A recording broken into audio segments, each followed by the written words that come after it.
It's the Benz Brunani womanist. Baby boys, baby girls, you need to hear this. Sit down, receive this realness. Make sure your cup's ready for the tea, we are go sip it, yo. Hot time scrolling for your long shorts. You might learn something you never know. Collect you fine, and she's one of a kind. Don't say you're mine, say you're mine. So I'm back in the place to be. It is me, Kelechi. Yes. So this is a quick one for extra content. I just wanted to talk about Jully Black or Jully Black. And I should have really figured out how to pronounce her name. Anyway, she was on TV early last week, having a discussion on Canada's state of affairs. And it got heated this week because the singer-songwriter ended up shutting up a white co-host who thought that the outspoken nature of Jully was an attack on her. I want to say July, was an attack on her. So it happened March 29th. So that's actually a little bit away. March 29th. And they have a yearly Battle of the Books competition and it's broadcast. So in this conversation, July said, it's important for us to really look at what book is going to have Canada open their eyes to what is happening on today. There's a lot of colonial privilege happening. This lady had barely finished her comment before Jeanne Beker decided to chime in and start speaking over her to just say her own bit. She says, oh, but what's happening with ourselves? Yeah, we've got to change the world, but people are there's a lot of screwed up people in the world. There's a lot of people who need to work on themselves. And I fucking hate it when white people do this. You point out a problem that is specifically about whiteness and someone will turn to you and go, oh no, that's just these people. That's just a certain section of whiteness. It's not all, or that's all of humanity. You know, like you mentioned racism and they're like, we're all racist, really. Nah, motherfucker. We're not all racist, really, because racism requires structural, systemic, institutional power to be enacted, you know, or to be perpetrated. We don't have that. So we have prejudice. So yeah, you could say that everyone's prejudiced because it's part of our evolution, fight or flight. You're looking at people you don't know them, and anything foreign seems scary. That's understandable. But, and not to say it's understandable, because if you act on that prejudice, then you're a motherfucker. But it's more so, you can't just say everyone's racist because we don't all have the same power. And power dynamics are so important when you're having these kind of conversations. You can't forget that. So anyway, July carries on talking now. And then she says, what are we going to do? What are we doing to change the current circumstances? We just had a Pope say he's not saying I'm sorry to Indigenous Canadians when he said that in 2015. It's happening right now and it's got to change. Then, as she's saying that, she's just talking casually because there's a group of them. They're at like a round table. She's just talking. Jeanne starts going, but why are you attacking me? No. Jully, it must be Jully. She was like, Jully, why are you attacking me? But nobody was attacking you. No, like literally nobody was actually talking to you. We're talking about a statement. No one wants to apologize to Native Americans. No one wants to apologize to the Native Canadians, but they need apologies because you stole their entire land. So what are you doing about that? So anyway, she says, Jully, why are you attacking me? And basically, Jully said, well, the truth hurts because I said nothing about Jeanne Beker. Whatever you're feeling, you need to take it to the altar because I'm not the one that, she goes, because I'm not the one, where she put, what should take, let me start again. Truth hurts, she said. I said nothing about Jeanne Beker. Whatever you're feeling, take it to the altar because I'm not the one that's responsible for your feelings. And ultimately, that is my mood for the rest of 2018. I don't care how you want to feel about it. The bit that the article didn't mention was the fact that Jully was basically saying like, white people think that they're doing bits because they bring out their Visa card, they see some suffering of blackness on TV, they bring out their Visa card, they swipe it, they say their card numbers over the phone, they've donated a few dollars and they feel better. I've done my bit in the world. I can continue being the racist motherfucker that I am Monday to Sunday. And that's not enough. You know, she didn't phrase it like that, but that's how I see it.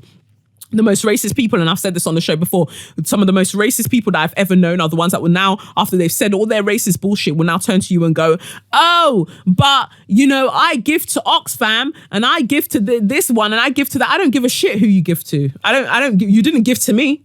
Even if you gave to me, I'll still cuss you out. So what you're saying means nothing to me.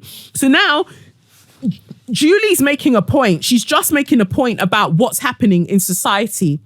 She said, you know, these people, she didn't even say white people. She said, these people, they live in their cottages. They see some suffering on TV. They bring out their Visa cards, swipe it, and they keep going, thinking that they've done their bit in the world. Jeanne, do you live in a cottage? Jeanne, when you see suffering on TV, do you bring out your Visa card?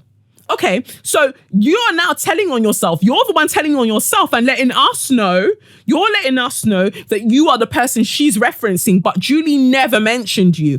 And this is often the problem when you're trying to discuss race, racism, or intersectional feminism with white women. I don't know what it is. I want them to kind of do a study and attach all these probes to them to measure what's happening in their system when these conversations are happening, because it's like you see them visually shut down. They shut down, they stop partaking in the conversation that's happening in the present, and they start saying something else. Like, oh, like Jeanne did, why are you attacking me? I feel like you're being incredibly aggressive right now. What? About what?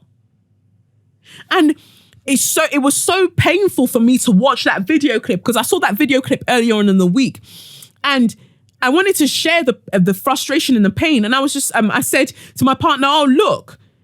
And he was just like, yeah, that's bad. And it's like, yeah, but it wasn't the same. Like, he couldn't get it. Like, it was so painful because I've been on the receiving end of that bullshit so many times where you'll be talking to someone and just having a debate or a discussion about something very, very real. And out of nowhere, this white woman will turn around and be like, oh, but you're being really aggressive towards me. I feel really hurt. I can't take part in this conversation now. And they either start crying or they make it into something else, like, and it's a personal attack on them. Like, I know some women of color have written essays about the fact that growing up in this society, this white supremacist society, means that white people are often infantilized, so they don't develop the emotional robustness that they need to take part in conversations like this. So instantly, they revert almost to children, and they don't know how to process or to communicate effectively with what's going on.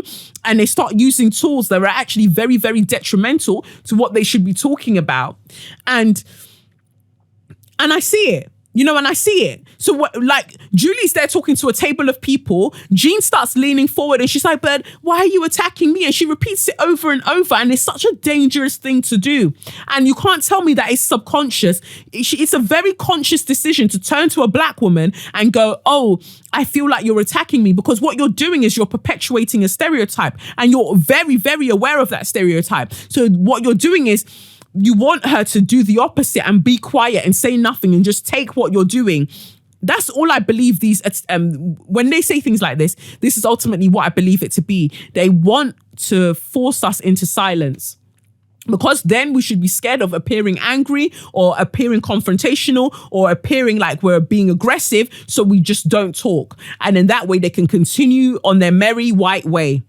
And that's not going to happen. I don't care if you find me aggressive. I don't care if you find me confrontational. I'm still going to finish my sentence. I started, so I'll finish. I'm going to say what I said. And if you don't like it, like Jully Black said, take that to the altar, because it's got nothing to do with me. Basically, that is your personal problem. That's between you and your God. Go and take it up with your God and don't involve me in your fuckeries. So my special share your magnificence this week actually goes out to Jully Black. I've pronounced your name probably 50 different ways during this little piece, and I'm very sorry, and I hope you appreciate that. I just love what you do. I love that you put that woman in her place so eloquently. You gave her what she needed and she swallowed that pill and she shut up right there and then because she's a useless individual. And I think that is a lesson to us all, to be more like Jully and just call it out where we see it, but without doing the most. Just being like, nobody was talking to you. Like literally nobody was talking to you. Why are you feeling these things? You need to go and see someone about that, but it's not me that you're going to see about that because it's got nothing to do with me.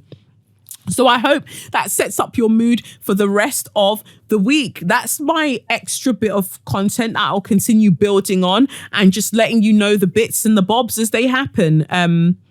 Yes, that's pretty much it. Thank you for listening. It's the Benz Brunani womanist, baby boys, baby girls, you need to hear this. Sit down, receive this realness. Make sure your cup's ready for the tea, we are go sip it, yo. Hard time scrolling for your long throats. You might learn something you never know. Collect you fine, and she's one of a kind. Don't say you're mine, say you're mine.